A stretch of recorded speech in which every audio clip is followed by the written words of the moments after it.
Quero convidar vocês aí a abrirem a palavra de Deus no Evangelho segundo escreveu Mateus. Abra aí comigo, Mateus, capítulo 21. É onde eu quero ler com vocês nessa noite. Mateus, capítulo 21, a partir aí do versículo 1 mesmo, a gente vai até o 11. E o que eu quero meditar com vocês essa noite já começa com uma pergunta aqui, né? É o que é o tema da nossa mensagem. Multidão, religioso ou discípulo? Quem é você? Um pouco sobre isso aí que a gente vai falar, com base aqui em Mateus, capítulo 21, a partir do versículo 1.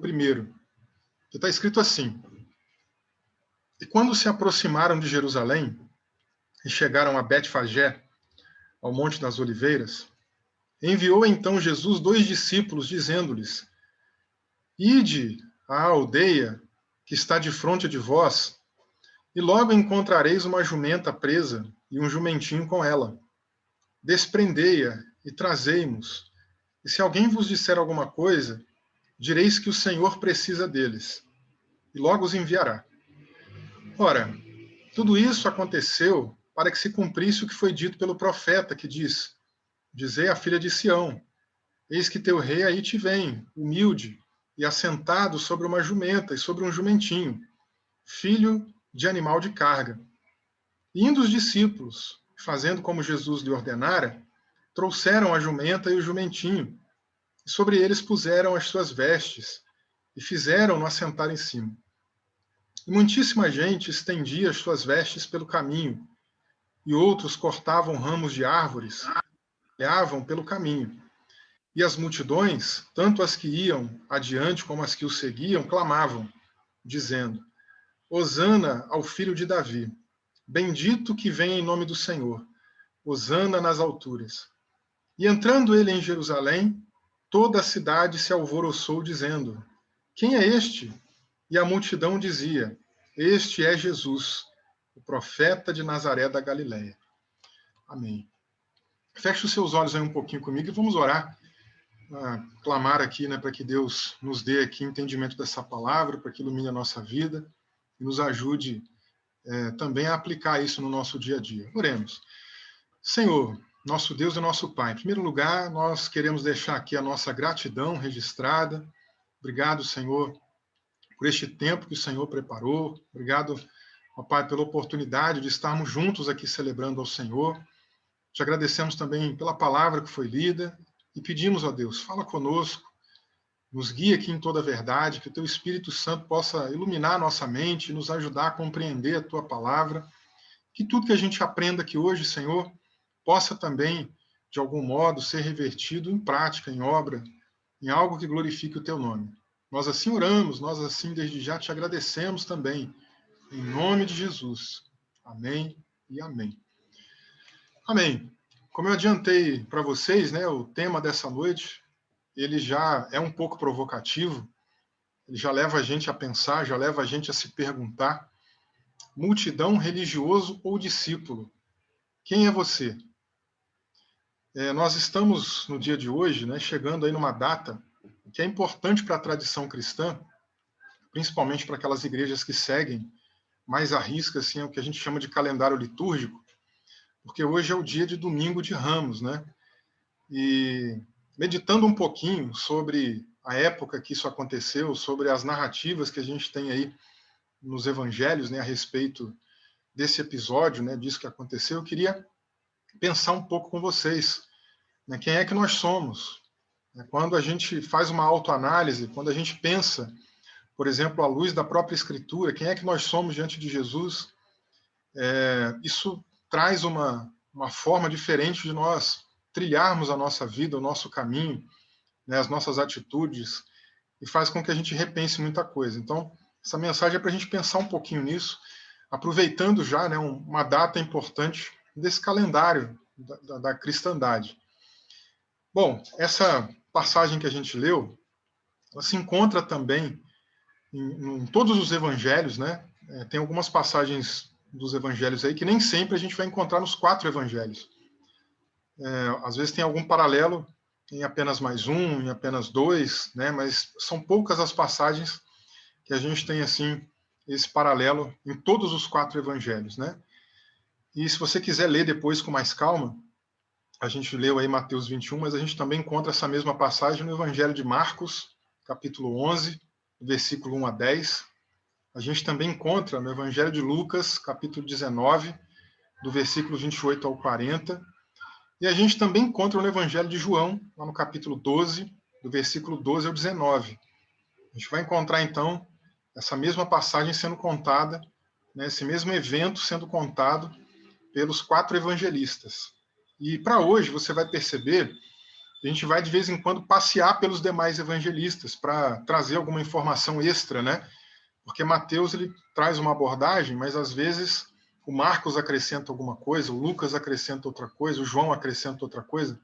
Quando eu digo de acrescentar, não é acrescentar no que já foi escrito, né? Até porque a ordem de cronologia aqui de quando esses evangelhos foram escritos é diferente, né? Marcos, por exemplo, muito provavelmente, né, foi o primeiro a ter sido escrito, mas eu não estou pensando nisso, eu estou pensando justamente em a gente pegar o que tem a mais de informação, né, nessas outras narrativas dos evangelistas, para complementar aqui o nosso olhar, para complementar um pouco aquilo do que a gente vai abordar nessa noite.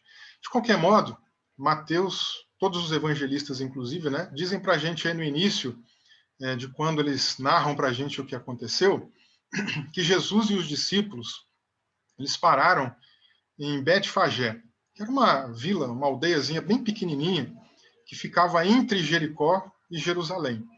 Isso, para a gente, situa uma informação importante, porque um pouco antes, né, de Jesus vir para cá, a gente também tem que lembrar daquelas passadas que Jesus também teve por Jericó, dos milagres que ele operou por lá. Claro que eu não vou aqui entrar em muitos detalhes, né, mas a gente tem aquele homem que era cego, né, o Bartimeu, que ficava pedindo esmola pela rua. A gente tem Zaqueu, né, que Jesus também entrou na casa dele. Milagres que Jesus operou naquela região ali, que fizeram história, que marcaram vidas, que mudaram pessoas, que trouxeram outras pessoas a ficarem também curiosas, né, para saber quem é esse Jesus que curou o homem que era cego, que vivia ali pela beira da estrada pedindo esmola. Quem é esse Jesus que mudou o coração de um homem que tudo indica que era muito avarento, tudo indica que só preocupava com riquezas, né, com dinheiro, e que da noite para o dia, de uma hora para outra, ele resolveu doar uma parte, né, do que ele possuía para a população mais carente, mais pobre, e até devolver o dobro do dobro daquilo que ele roubou, já que a lei mandava devolver apenas o dobro, né? Ele falou, eu vou devolver mais do que isso. Então, a passagem de Jesus por Jericó, ela foi transformadora, ela foi excepcional, e Jesus tem em mente passar agora rumo a Jerusalém. Ele tem agora o objetivo de seguir para Jerusalém. E antes dele ir para Jerusalém, então, ele dá uma pausa, ele para aqui nessa região, dessa pequena aldeia, né, que a gente comentou, e a gente percebeu no decorrer da narrativa, né, que ele, logo em seguida, ele pede para os seus discípulos irem até uma outra vila para poder também buscar ali 2 animais de carga. Né, na verdade, ele pede né, ele pede para ir lá buscar um jumentinho. E ele comenta, olha, vocês vão lá, vocês vão encontrar esse jumentinho em determinado lugar, assim, assim. Se alguém vir questionar por que vocês estão buscando, vocês vão lá e falam, olha, o Senhor é que pediu para a gente vir buscar esse animal. Né? E isso aconteceu de fato. Mateus não narrou para a gente, mas a gente vai encontrar em Marcos, a gente também vai encontrar em Lucas. Quando eles chegaram lá no local onde Jesus descreveu, onde ele falou que o animal iria estar, de acordo com Marcos, alguns dos que estavam ali naquela região, naquele lugar onde o jumentinho estava amarrado, né?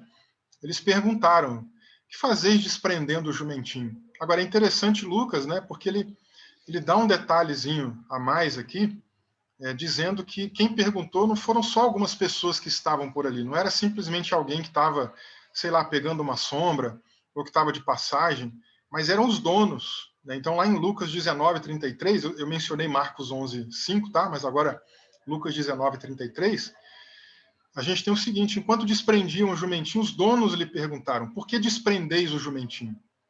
E aí eles respondem, conforme Jesus mandou dizer: não, o Senhor mandou a gente vir aqui pegar. O Senhor. Depois, mais lá para o finalzinho, eu vou explicar um pouquinho melhor sobre o que significa isso, o Senhor. E o próprio Jesus dizendo, né, que ele é o Senhor. Tá? Então, isso é muito importante. Agora, eu destaco aqui essa questão, nesse detalhe que Lucas acrescenta, de serem os donos. Por quê? Porque alguém que não é dono, que está passando por ali, que talvez conheça o dono, perguntar é uma coisa, não tem tanto peso. Mas na medida que o dono vê você desamarrando o jumentinho que você cria, que é seu, que é sua propriedade, você vê ele desamarrando, pergunta: o que você está fazendo aí? Que você está mexendo na minha propriedade, né? Porque um jumento naquela época, né, um animal de carga desse, era como se fosse um carro para a gente hoje, tá? Um carro principalmente que envolve aí essa ideia, né, de transporte, de carga, né? Como se fosse uma Saveiro, por exemplo, só para a gente ter uma ideia. Então, imagina alguém indo lá, abrindo o teu carro: vou levar ali, né?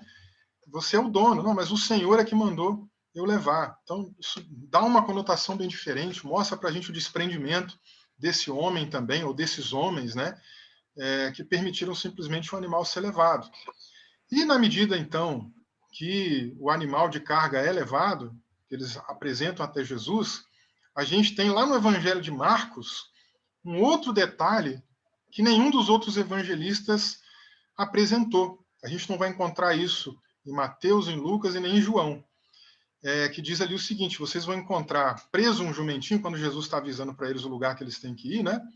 E diz assim: vocês vão encontrar preso um jumentinho em que ainda ninguém montou. Ou seja, ele ainda, digamos, estava intacto, né? A gente não sabe se ele era muito novinho ou se era alguma questão de amansar e tal. A gente não sabe o porquê, mas ele ainda não tinha sido montado.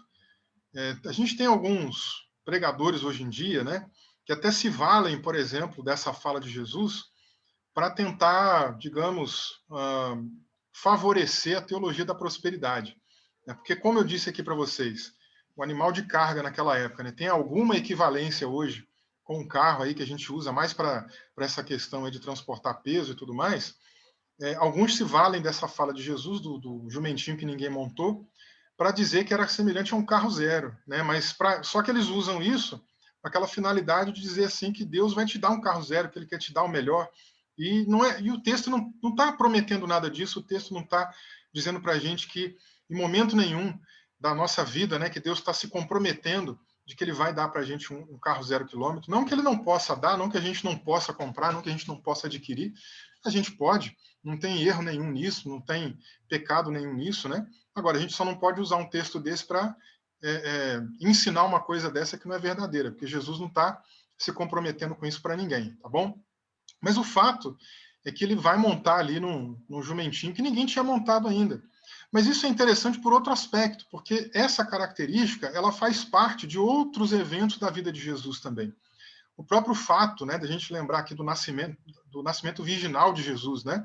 A gente tem ali também algo semelhante. A gente pode se lembrar, por exemplo, lá do sepultamento de Jesus. Ele foi colocado num sepulcro, num lugar em que também nunca tinha sido usado, inclusive era emprestado até, né? Então ele tem um pouco dessa característica, né, no seu ministério, mas o mais importante é que ele então monta nesse jumentinho, ele vai seguindo ali a sua trajetória, e aí Mateus, como ele também tem muito essa preocupação, né, de sempre mostrar os cumprimentos das profecias aí do Antigo Testamento, ele menciona: olha, isso aí aconteceu para que se cumprisse a palavra do Senhor. Ele está mencionando, ele até cita, né? Ele menciona ali o texto de Zacarias, capítulo 9, versículo 9, que eu vou ler para vocês aqui, que diz assim: ó, alegra-te muito, ó filha de Sião, exulta, ó filha de Jerusalém, eis que vem a ti o teu rei, ele é justo e traz salvação, ele é humilde e vem montado sobre um jumento, sobre um jumentinho, filho da jumenta. Então, esse ato de Jesus montar nesse jumentinho cumpre, né, uma profecia, cumpre algo que Deus já havia, de certo modo, revelado para profetas lá da antiga aliança, né? Mas o mais importante nisso tudo é o seguinte: ao montar nesse jumentinho, e seguir o seu caminho rumo a Jerusalém, né, e na medida que as multidões iam também se aproximando, e aí eu aproveito até para explicar para vocês por que desse monte de gente, né, dessas multidões, é porque estava chegando a época da Páscoa.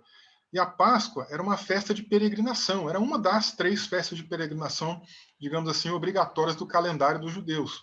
Então, nessa época, vinha muita gente de vários lugares, né, de judeus que estavam morando em outras cidades, em outros países. Eles vinham para lá, para Jerusalém, para poder seguir aí com o rito, né, com as cerimônias aí da Páscoa e celebrar essa festa. Então, várias multidões foram se juntando, foram se aglomerando, né, e eles foram seguindo ali para onde Jesus estava indo, colocando seus mantos, suas roupas, né, pelo chão, como se fosse uma espécie de tapete vermelho, né, como a gente costuma, às vezes, para poder facilitar aí o nosso imaginário. Eles iam colocando roupa e Jesus ia passando por ali, por aquele caminho, né, que eles iam também colocando as suas roupas para Jesus passar, e ao mesmo tempo também iam colocando alguns ramos. Mateus ele só fala de galho de árvore, mas João ele vai ser mais específico, vai falar aquela ideia das palmeiras e tal, e tudo mais. Mas o importante é que Jesus está seguindo. E o povo começa a recitar, né, um determinado salmo, né, destacando, né, Hosana. Daqui a pouco eu vou explicar o que significa isso. Né, e eles vão, de certo modo, enaltecendo a Jesus, eles vão reconhecendo, né, Jesus com vários títulos. Daqui a pouco também eu vou destacar alguns deles. E na medida que eles vão fazendo isso, a gente vai perceber que a expectativa de muitos deles era que Jesus agora fosse coroado como rei.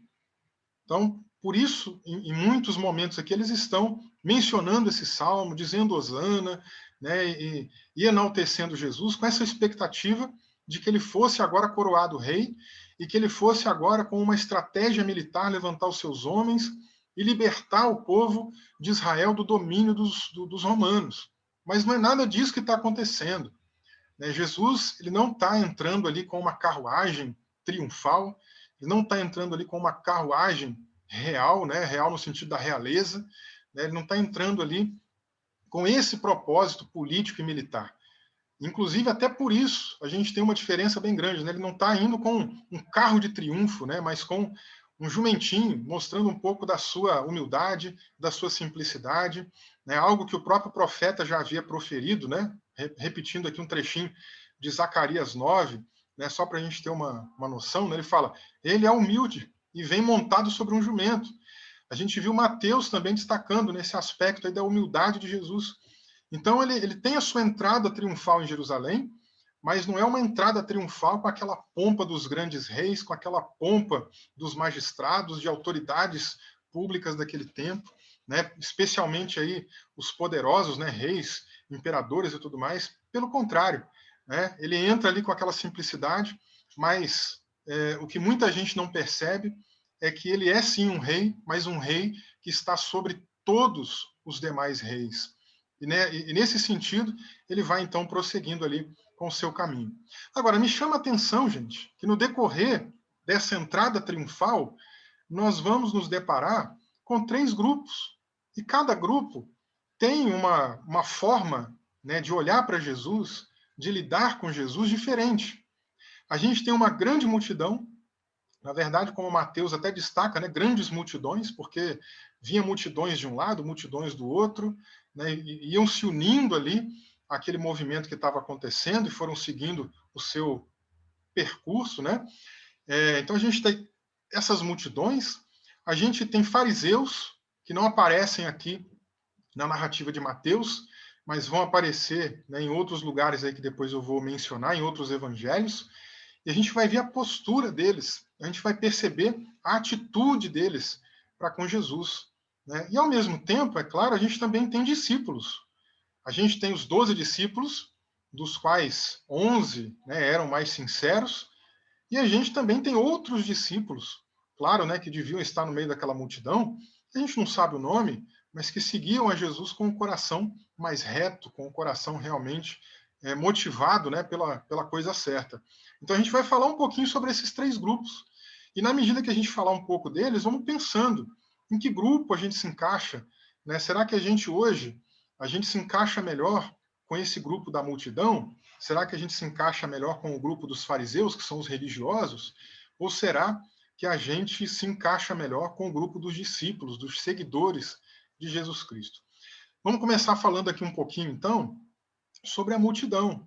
Quando a gente pensa aqui, né, sobre esse aspecto da multidão, eu preciso destacar para vocês que essa é uma ideia metafórica, né, que eu estou usando para a gente pensar assim, num bando de gente que não entende tudo que está fazendo, que não sabe tudo que está fazendo, mas que está seguindo a onda, que está seguindo a moda, que está seguindo o que todo mundo está fazendo. Aí eles estão fazendo, eu vou nessa aí também. Ah, está todo mundo fazendo tal coisa, então eu também vou por esse caminho. E muitas vezes na nossa vida, né, a gente acaba também, às vezes, seguindo esse caminho de multidão, sem ponderar, sem pensar. Será que é isso mesmo que eu tenho que fazer? Será que é esse mesmo caminho que eu devo optar? Né? Às vezes a gente vai muito nessa onda. Ah, porque um monte de gente está fazendo, eu também vou. Né? E isso tem sido muito comum, né, nos dias de hoje, né, na nossa vida, principalmente pela maneira como as coisas hoje são mais fáceis, né, de serem espalhadas, né, sofrerem aí uma propaganda pela mídia, pelas redes sociais, né, e assim por diante. Mídia, na verdade, né, eu posso até colocar no plural, né, pelas mídias, né, porque são várias mídias de informação. Então, quando a gente pensa nisso hoje em dia, é muito mais fácil proliferar informações, proliferar um monte de coisas. E o que Jesus quer da gente não é simplesmente que a gente saia seguindo essa massa, que a gente saia seguindo as ideias que muitas pessoas têm propagado. E olha, observa, por exemplo, comigo aqui algumas das atitudes dessas pessoas que estavam ali no meio dessa multidão. Primeira coisa que eles faziam, eles estendiam seus mantos pelo caminho. Né? Ou seja, aquela ideia que eu falei para a gente ter um imaginário mais claro, né? Aquela ideia do tapete vermelho. Então, eles iam estendendo ali as roupas e o jumentinho ia passando por cima delas. Mas a minha pergunta para vocês é a seguinte: será que eles entendiam realmente o que eles estavam fazendo? Será que eles estavam fazendo isso com aquela sinceridade, né, de estender esse tapete, vamos dizer assim, de colocar essas vestimentas, né, para Jesus passar, reconhecendo a sua realeza, né, no aspecto divinal, reconhecendo Jesus como o Senhor e Salvador da raça humana? A gente vai perceber mais para frente que não, que muitos deles não tinham o mínimo de entendimento, né, disso. Então eles estavam seguindo ali a maioria. Ah, tem um monte de gente fazendo, eu vou fazer também. Né? Talvez chega um ali e pergunta: o que está acontecendo? Olha, o pessoal vai coroar Jesus. Né? Então, esse é um ponto que muita gente ia seguindo ali simplesmente. Outras pessoas também iam ali cortando ramos de árvore, né, como o Mateus aí relata para a gente, e espalhando pelo caminho. E João também diz aí que eles iam fazendo isso. E esse, gente, era um costume até comum também nessas entradas triunfais.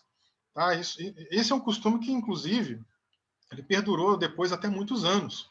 Né? Quando um império, quando um reino conquistava uma outra nação, um outro império, muitas vezes o rei ele saía com a sua carruagem e fazia a sua entrada triunfal na cidade que foi dominada. Em alguns casos, as pessoas jogavam esses ramos, né, de árvore, aquele é mais específico para a ideia da palmeira, porque a palmeira aqui ela tem uma conotação com o povo de Israel relacionada a uma festa também de peregrinação deles, que era a festa das cabanas, a festa de tabernáculo, né? Que eles, uma vez por ano ali, eles se reuniam e ficavam dentro de algumas cabaninhas, né? De tabernáculo ali, para poder relembrar o tempo que os seus antepassados viveram no deserto. Mas era comum esse negócio de jogar ramos, para quê?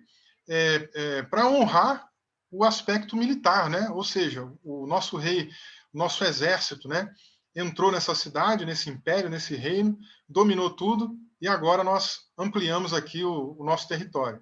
Então, o que acontece aqui é que eles estão ainda com essa mente, né, de um Jesus militar, político, né, que vai trazer aqui uma libertação desse domínio dos romanos. E não é isso que Jesus está fazendo. Né? De novo, ele está entrando ali com um jumentinho, né? Ele não está entrando ali com uma carruagem, né? Nada disso. E outra coisa que me chama demais a atenção é que está aí em Mateus, na medida que a multidão vai acompanhando Jesus e eles entram na cidade de Jerusalém, né? Vem alguém e pergunta assim: quem é esse aí?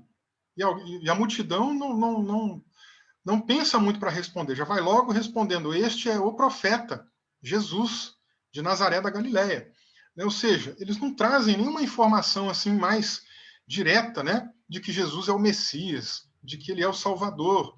Né? Ou seja, eles estavam esperando uma salvação política, econômica, social, né? Enquanto Jesus estava vindo para trazer uma salvação espiritual. Ele até estava vindo para uma conquista do reino espiritual, para uma conquista também dos nossos corações.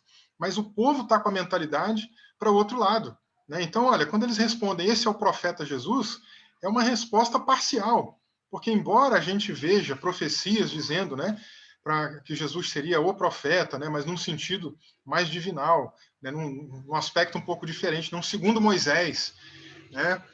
Até o apóstolo Pedro menciona, né, essa profecia que Moisés fez lá em Deuteronômio e tudo mais. Mas quando eles dizem que esse é o profeta, eles estão trazendo isso numa conotação mais reduzida. Né? Por quê? Porque eles estavam acostumados com a forma como Deus operou no passado em relação aí à mão dos profetas. Eu posso levantar aqui para vocês, por exemplo, algumas dessas situações. E daqui a pouco eu vou mencionar algumas delas, né, só para a gente poder pensar um pouquinho. Mas quando eles dizem, então, profeta, eles estão rebaixando Jesus bastante. Ele é muito mais do que um profeta, tá bom? E outra coisa também interessante, a gente vai encontrar no Evangelho de João, sobre a motivação deles. Por que essas pessoas estavam lá seguindo a Jesus? Por que aquela multidão estava acompanhando ele? De acordo com João, capítulo 12, versículo 18, foi por isso, abre aspas já, né? Foi por isso que a multidão lhe saiu ao encontro, por ter ouvido que ele fizera este sinal. Que sinal? A ressurreição de Lázaro, que está no versículo anterior, ele explica, né, no versículo 17.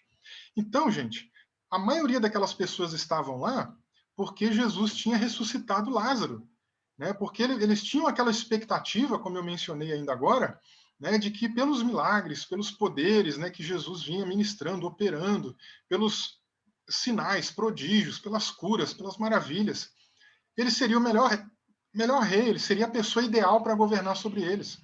Algo muito parecido já tinha acontecido, né? Lá em João capítulo 6, se você se lembrar, na multiplicação de pães e peixes. Quando Jesus multiplicou aqueles alimentos e o povo viu aquele sinal fabuloso, né? Aquele sinal fantástico, né? Aquele milagre, o que aconteceu? Muitos deles queriam que Jesus se tornasse rei, queriam coroar Jesus já naquele tempo. Jesus passou até meio escondido por meio deles e foi embora. Trouxe um discurso ali bem pesado, né? E foi cada um indo embora também. Por quê? Porque eles estavam com um mero interesse, né? O interesse apenas do pão físico, né? Da comida física. Se ele for o nosso rei, não vai faltar comida. É o que aquelas pessoas pensaram. Né? E por causa desses muitos milagres, né, que Jesus vinha operando, agora aqui também de novo, as pessoas queriam outra vez, né, fazê-lo rei para que eles pudessem experimentar aí um tempo diferente. Olha como que a multidão falava a respeito de Jesus. Olhem essas palavras aqui que eles diziam. A primeira delas está no versículo 9 aí de Mateus 21, né? Hosana ao filho de Davi, bendito que vem em nome do Senhor, hosana nas alturas. Né? Aqui a gente tem uma citação, inclusive, do Salmo 118, versículo 26, bendito que vem em nome do Senhor. Né? A gente tem lá em Marcos 11:10, bendito o reino que vem, o reino de nosso pai Davi, hosana nas alturas.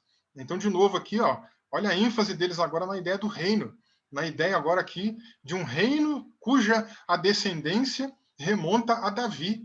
Né? Então, embora Jesus tenha também esse título, né, filho de Davi, como também um símbolo, um título messiânico, né, não é de duvidar que muitas pessoas aqui estavam apelando apenas para a genealogia, né, para o direito dele, né, de poder estar no trono, tá? Só para a gente ter ideia.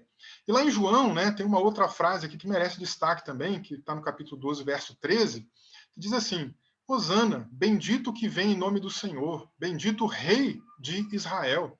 Então, de novo, aqui uma conotação bem política, né? O Rei de Israel, aquele que vai resolver os nossos problemas, aquele que não vai deixar faltar comida, nós não vamos passar fome, vamos ter emprego, vamos ter de tudo do bom e do melhor. Então, era essa a expectativa que muitas pessoas vinham tendo. Né? E em todas essas falas, né, de enaltecimento de Jesus, sempre aparece essa expressão hosana, né, que significa salva agora, ou salva por favor, né, que depois, com o passar do tempo, acabou ganhando uma conotação mais assim de uma ideia de louvar a Deus, mas o significado é esse, né, salva por favor. E aí o que acontece? Muita gente usando uma expressão como essa, mas sem nem saber exatamente o tipo de salvação que Jesus veio operar. E aqui, gente, nós aprendemos uma verdade muito importante, né, que a gente já claro, sabe, mas vamos deixar aqui também claro novamente que é aquela ideia de que a voz do povo, ela não é, nem sempre, né? Na maioria das vezes, talvez, quase todas as vezes, talvez, não é a voz de Deus. Não é porque muita gente está dizendo para fazer, não é porque muita gente está fazendo, não é porque muita gente está aprovando que algo deve ser feito ou que algo é certo. Se a gente se lembrar, por exemplo, lá nos dias de Davi, Davi tinha uma ideia muito importante, uma ideia muito boa. Ele queria trazer a Arca da Aliança de volta, né, para a sua terra, para a cidade santa, em Jerusalém. Ele perguntou para o povo o que o povo achava. Todo mundo achou legal, todo mundo concordou. Mas quando ele foi para lá para fazer esse empreendimento, a coisa deu errada, né? A gente lembra lá da história, um homem acabou morrendo, né? Porque teve ali aquela questão de tocar na Arca da Aliança, na tampa da arca, a arca ia cair e tudo mais. Então, o que a gente percebe? A voz do povo nem sempre é a voz de Deus, né? Então a gente tem que ouvir a voz do próprio Deus, por meio da sua escritura, por meio da sua palavra, por meio da nossa comunhão íntima com Ele, né? E mesmo assim, na nossa experiência pessoal, julgar tudo que a gente tem de experiência pessoal à luz da Escritura, né? Porque Deus não vai mandar a gente fazer alguma coisa que seja contraditória com a sua palavra, tá bom? Então a voz do povo nem sempre é a voz de Deus, é algo importante para a gente aprender. E aí, mostrando para vocês, né, que como muitas vezes esse povo, né, que estava acompanhando Jesus nessa entrada triunfal, não sabia o que estava dizendo, eu mostro para vocês a partir de Lucas capítulo 19. Lá nos versículos 41 e 42, diz para a gente assim, ó, quando chegou perto e viu a cidade, então ele ainda não tinha entrado em Jerusalém, mas quando ele chegou perto de Jerusalém, né, quando ele avistou Jerusalém, olha o que ele disse, olha o que Jesus disse. Ah, se tu conhecesses, ao menos neste dia, o que te poderia trazer a paz. Então, quando Jesus coloca essa frase, né, quando ele coloca esse lamento, né, esse desejo de que as pessoas o conhecessem de verdade, mostra para a gente um pouco de que aquela multidão que estava seguindo ele não conhecia, não tinha ideia de fato, né, de quem ele era, do que ele veio para fazer. E a prova disso, ela se encontra novamente quando Jesus entra em Jerusalém, porque agora, pegando aqui o texto de Mateus, né, lá no capítulo 21, versículos 10 e 11, agora a gente tem assim, ó, entrando ele em Jerusalém, toda a cidade se alvoroçou. Imagina, né? Você está parado na sua cidade e de repente vem aquele monte de gente, milhares de pessoas chegando, todo mundo junto, né? Então a cidade ficou alvoroçada. E aí as pessoas saíam de casa e queriam saber o que estava acontecendo. E de acordo com Mateus aqui, elas vinham até essa multidão e perguntavam: quem é este? E olha essa parte: a multidão dizia: este é Jesus, o profeta de Nazaré da Galileia. Então, de novo, este é Jesus, profeta de Nazaré da Galileia. Mas como eu já disse agora há pouco, né, ele é muito mais do que um profeta. Isso me lembra, né, muito o que aconteceu lá em Mateus 16, quando Jesus estava com seus discípulos, ele está falando um pouco, né, sobre o plano de Deus, sobre o caminho que depois, né, vai levá-lo à crucificação e tudo mais. Me lembra muito aquela narrativa, por quê? Porque naquele dia, Jesus também perguntou para os seus discípulos: o que o povo diz aí que eu sou? Quem eles dizem que eu sou? E olha, gente, a mentalidade do povo, né, a doutrina, ou as doutrinas, né, do judaísmo, e de todas as seitas judaicas, não acredita em reencarnação, para vocês terem ideia. Mas alguns deles diziam: olha, eles acreditam que tu és Jeremias, Isaías, Elias, João Batista, todo mundo já tinha morrido. Né? E eles estão dizendo ali que Jesus era um desses homens, até uma reencarnação de um profeta, uma coisa completamente absurda. Né? E aí Jesus devolve depois a pergunta, né, para eles: né, e vocês, quem dizem que eu sou? E a gente tem aquela fala famosa, né, de Pedro: tu és o Cristo, o Filho do Deus vivo. E quando ele diz tu és o Cristo, né, isso aí significa, ao pé da letra, significa tu és o Messias, tu és o ungido, tu és aquele que Deus separou. Né? Separou para quê? Para a nossa salvação, para nos salvar, para morrer no nosso lugar. Então veja a diferença de alguém dizer que Jesus é um profeta e dizer que Jesus é o Cristo. Aliás, gente, Cristo não é sobrenome de Jesus, igual muita gente trata, né? Muita gente fala Jesus Cristo, né? Mas é Jesus o Cristo. É Jesus o Messias. É Jesus o ungido, tá bom? É isso que significa. Então, Pedro entendeu ali, teve essa revelação do Espírito Santo, né? O próprio Jesus fala isso, e ele mostra que Jesus é muito mais do que um profeta. Só que essas pessoas estão esperando, estão aqui na expectativa de um Messias que está se preocupando apenas com aspectos políticos. E talvez até essa ideia de profeta tenha um pouco a ver com o passado, né, com os vários livramentos, as várias obras, né, que Deus operou por meio de profetas. Se a gente lembrar, por exemplo, aí, né, a abertura do Mar Vermelho, nós temos ali Moisés, que era um profeta, né, e por meio da vida de Moisés, o povo foi liberto do Egito, eles viram aquelas pragas, né, viram ali Deus fazendo acepção entre os hebreus e entre os egípcios, viram o mar se abrindo, viram, quando eles atravessaram do outro lado, não tinham o que comer, né? Deus fazia, olha que tremendo, fazia chover maná. Eles se cansaram de comer maná, não aguentavam mais comer maná, reclamaram, Deus mandou codornizes, mandou carne para eles comerem. Eles viram, como a gente mencionou há alguns dias, né, numa outra pregação, a derrota dos amalequitas, né, naquele caso lá em que Moisés levantava a mão e o seu exército prevalecia, ele cansava, baixava o braço, e o exército perdia, né? Então eles viram muitas coisas, eles viram Josué entrando na Terra Prometida, conquistando um monte de lugares, conquistando Jericó, olha que uma cidade super fortificada, né? Impossível de ser atravessada, de ser conquistada, mas olha o que Deus fez, derrubou aquelas muralhas altíssimas, eram muralhas duplas ainda, né? Eram duas muralhas super largas, ao ponto de poder ter casa em cima da muralha, só para a gente ter ideia. Então eles viram muitas coisas acontecerem, como, por exemplo, a derrota dos assírios, lá nos dias do rei Ezequias, né, que o profeta Isaías foi lá conversar com ele, e depois Deus mandou um anjo, e esse anjo desbaratou e destruiu, né, mais de 180 mil soldados dos assírios.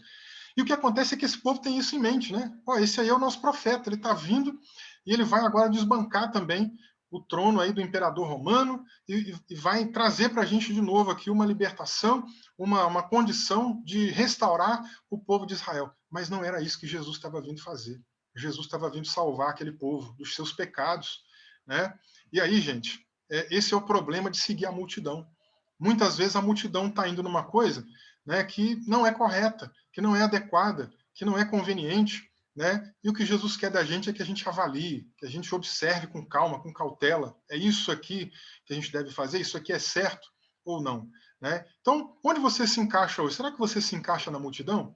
Né? Será que a tua motivação hoje, por exemplo, de buscar Jesus, de ir na igreja, de participar do culto, será que ela tem a ver, né, com as mesmas motivações que esses homens aqui tinham?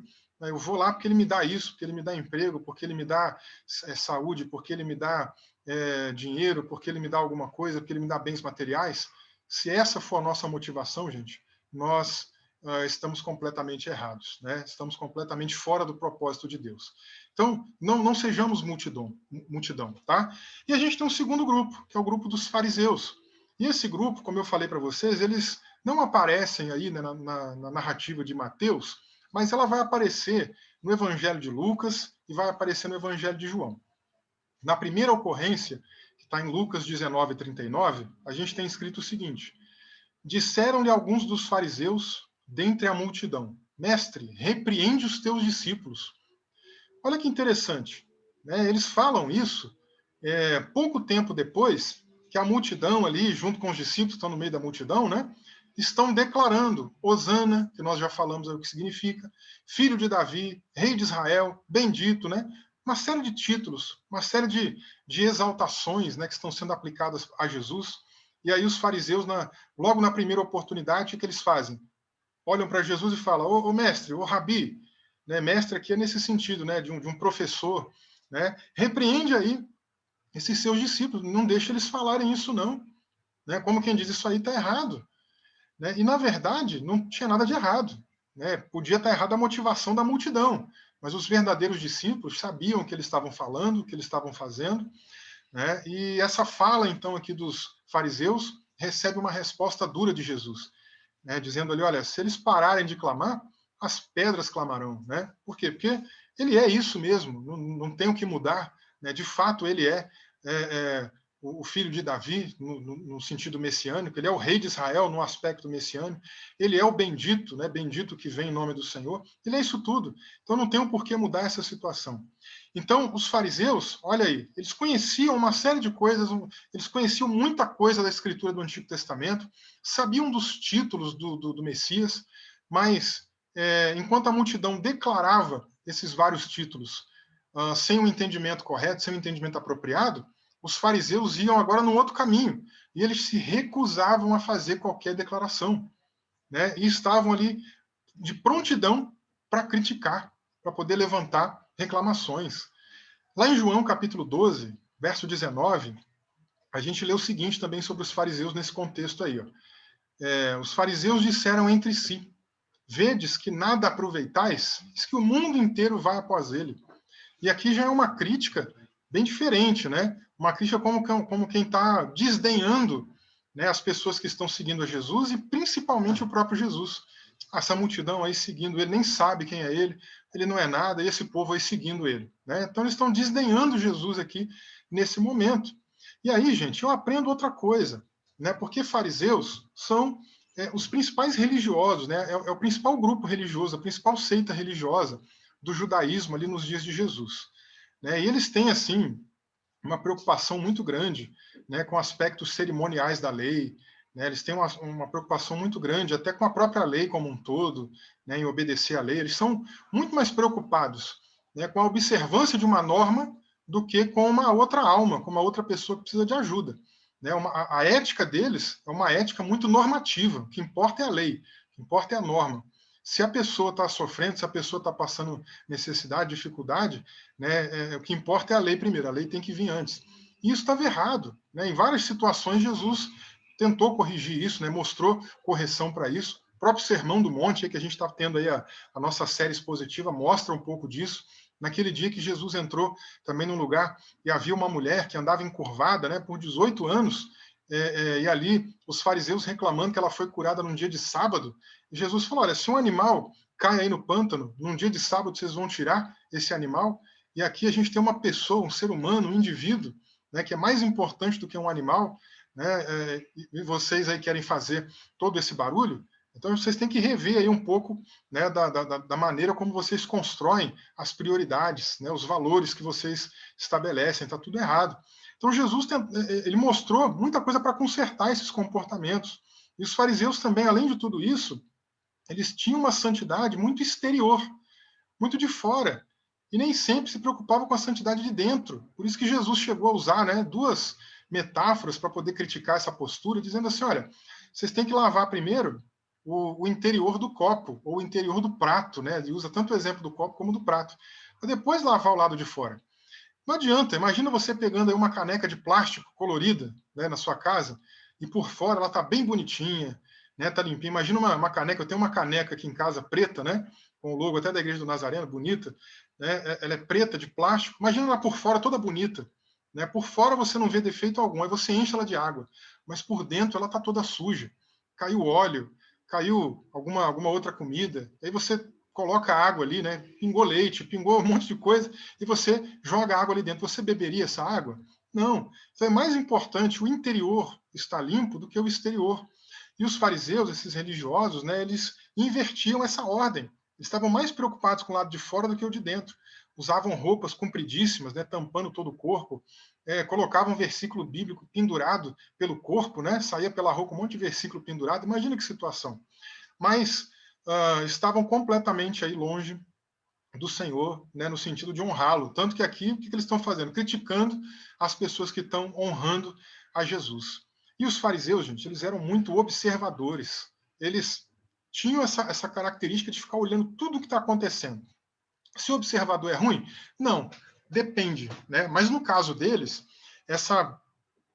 esse hábito, né, de serem ali pessoas observadoras era um sentido negativo, porque eles só ficavam observando para poder encontrar defeito, para poder arrumar coisa para criticar, né? E a nossa vida não deve ser assim. A crítica ela é importante, a crítica construtiva ela é importante. Nós podemos, inclusive, ser críticos construtivos, né? Olhar para alguma coisa que não está legal e querer melhorar e querer fazer a coisa ficar boa. Mas quando a gente pega esse vício, que os fariseus tinham, né? De ficar olhando tudo que está acontecendo só para encontrar defeito, só para encontrar alguma coisa ruim, isso já não é certo, isso aí é uma obra carnal, né?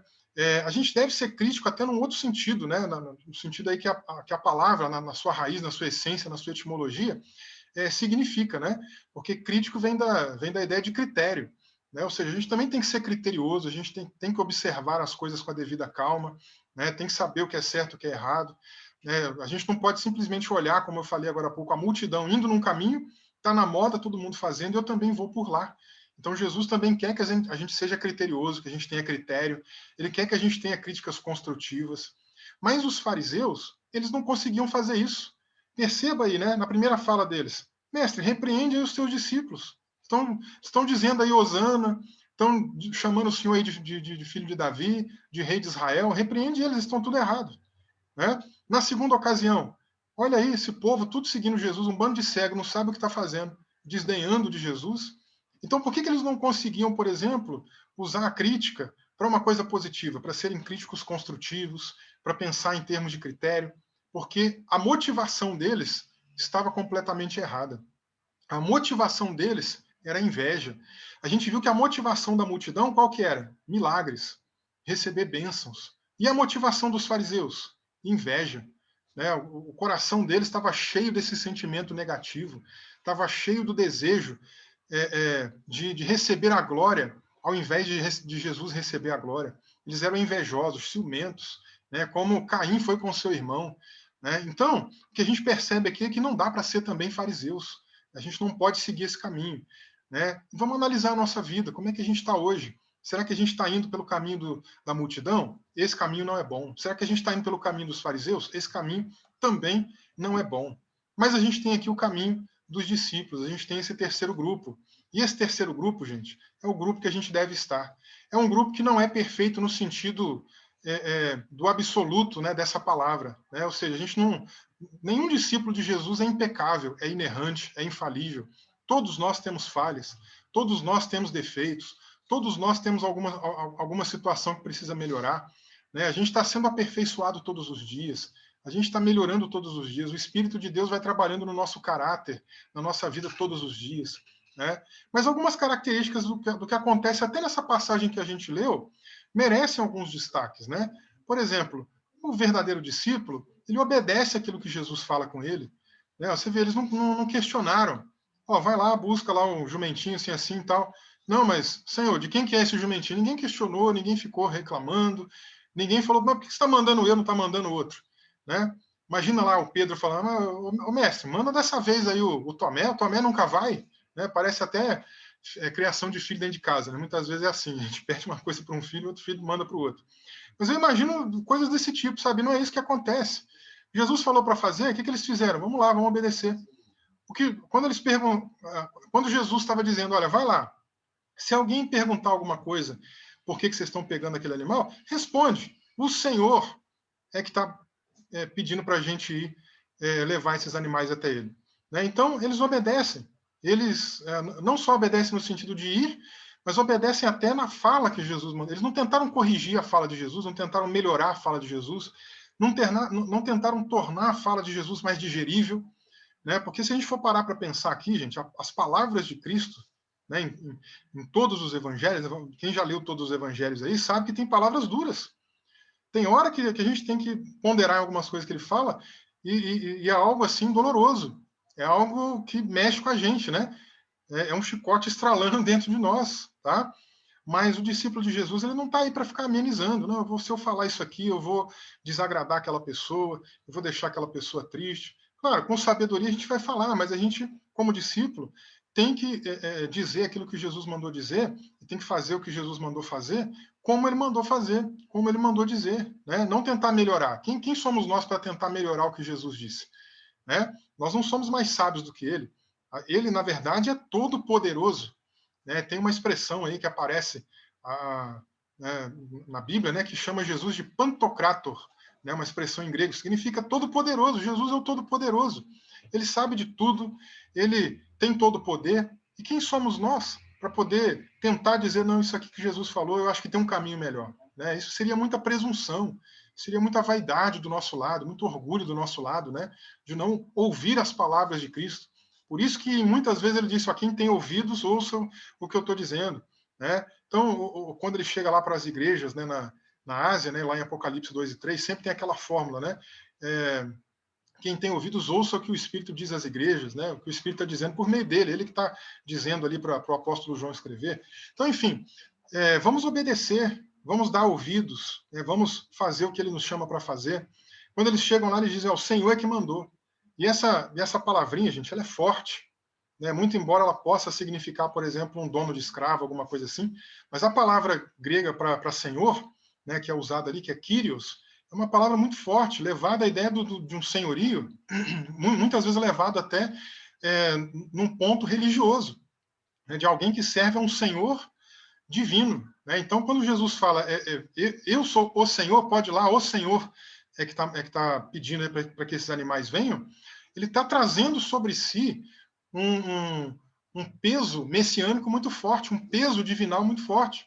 E quando os discípulos reproduzem isso, a mesma coisa acontece, tá? Então, se alguém, por exemplo, dos fariseus tivesse ouvido algo como isso, já iam acusar Jesus de blasfêmia na hora. Como é que ele se intitula o Senhor, Kyrios, né? Esse era um título assim muito forte naqueles dias. E a gente ainda tem um outro aprendizado interessante dentro disso que eu comentei com vocês. Nós não somos infalíveis, inerrantes, perfeitos no sentido de nunca falhar, de nunca errar, né? A gente não é assim, a gente está sendo aperfeiçoado. Mas eles adoravam a Jesus ali naquele contexto, né? Enquanto muitos jogavam ramos pelo chão, enquanto muitos outros também simplesmente recitavam, né, salmos e outras palavras ali de engrandecimento de forma mais vazia, aqueles discípulos adoravam de uma maneira mais consciente. Eles sabiam o que aqueles termos significavam, né, e aplicavam a Jesus de uma maneira mais honrosa, né? Mas ainda assim, eu acho interessante a honestidade do apóstolo João. Olha como ele escreve aqui para a gente em João 12,16. Os seus discípulos, porém, a princípio, não entenderam isso. Não entenderam isso o quê? Isso de Jesus subir no jumentinho, né, e ter a sua entrada triunfal. Eles não entenderam isso na hora, né, naquele momento, né, porque os evangelhos foram escritos 30, 40 anos depois, tá?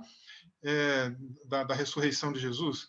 Então, o que ocorre aqui é o seguinte: João diz, os discípulos, porém, a princípio não entenderam isso, mas quando Jesus foi glorificado, então se lembraram de que estas coisas estavam escritas a respeito dele, e de que assim lhe fizeram. Então, ou seja, eles lembram, né, inclusive, dessa profecia de Zacarias, né, ela é mencionada aí pelos evangelistas e tudo mais, né, de algo que tinha que acontecer. E o mais interessante disso tudo então, para fechar aqui a nossa fala, né, que esses discípulos eles adoravam ao Senhor de maneira consciente. A multidão só ia repetindo o que o povo falava, não sabia o que estava sendo falado. Os fariseus se recusavam a falar, mas os discípulos não. Os discípulos que realmente seguiam Jesus ali, eles sabiam o que significava Hosana. Né? Salva-nos, Senhor. Por favor, salva-nos, Senhor. Né? Eles sabem o peso desse significado, de salvá-los dos seus pecados, da sua vida caída, né? Da sua depravação. Eles sabem o que isso significava, o peso que isso tinha, né, ao ser recitado, ao ser falado. Eles sabem o que significava filho de Davi, transcendendo essa questão meramente pública, essa questão política, militar, rei de Israel. Eles sabiam que isso era uma questão muito maior, né, do que um reinado físico aqui que é passageiro, porque o reino de Cristo ele não tem fim, ele é eterno, né, e ao chamado de bendito, de abençoado, de abençoador, né, também tem uma conotação completamente diferente.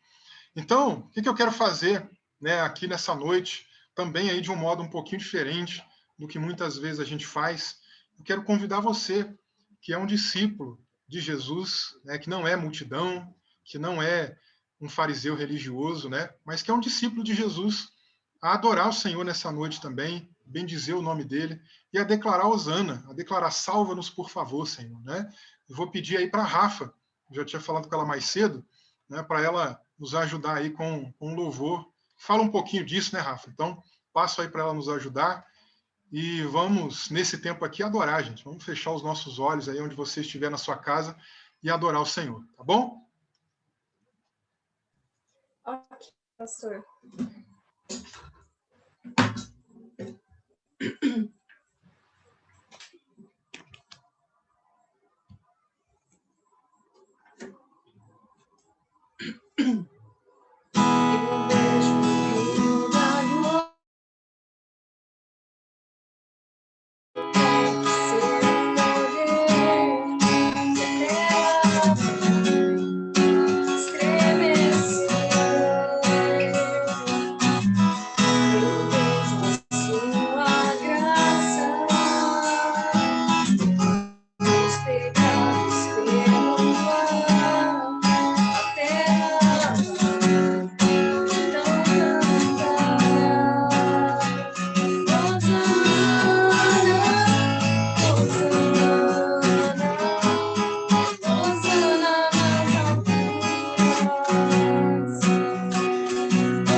Amém, Rafa. Obrigado aí. Deus abençoe, viu? A Rita também aí nos ajudando, né? A dupla aí. Bênção de Deus. Glória a Deus por isso. Que a gente possa sempre, né, irmãos, cantar um louvor como esse, né? Outros aí que recitam algo desse tipo, tendo em mente, né? Quem Jesus é de fato. Ele é muito mais que um profeta, né? Ele é muito mais que um rei terreno, né? Ele é o Messias, o Salvador, né? Hosana, salva-nos por favor, né? Esse é o nosso pedido. E eu quero aqui também encerrar, né, esse período aqui do nosso culto, agradecendo ao Senhor, né, pensando aí um pouco nesse aspecto, né, de Jesus ter entrado ali em Jerusalém, mas ele queria entrar em algo muito maior do que Jerusalém, né? Ele quer entrar em todos os corações da raça humana. Né? Ele tem entrado aí nos nossos corações, ele já entrou no teu, e tem muitos outros ainda que ele quer entrar, né? Como naquela analogia, né, que ele faz ali, inclusive, para aquela igreja em Laodiceia, né, que ele fala, eu estou à porta, estou batendo aí, aquele que ouvir a minha voz e abrir a porta, eu vou entrar e vou cear com ele. Né? Claro que ali tem um contexto todo, né, de que a igreja deixou Jesus do lado de fora, mas ele também continua batendo na porta de muitos corações, ele quer entrar aí no coração de muita gente, né? Muitas pessoas, até da tua família, do teu ciclo de amizade, e a gente deve orar por essas pessoas, deve pregar para essas pessoas, para que Cristo entre no coração delas. Amém? Vamos orar aqui encerrando. Eu agradeço a todos vocês que estiveram conosco e oremos aí então.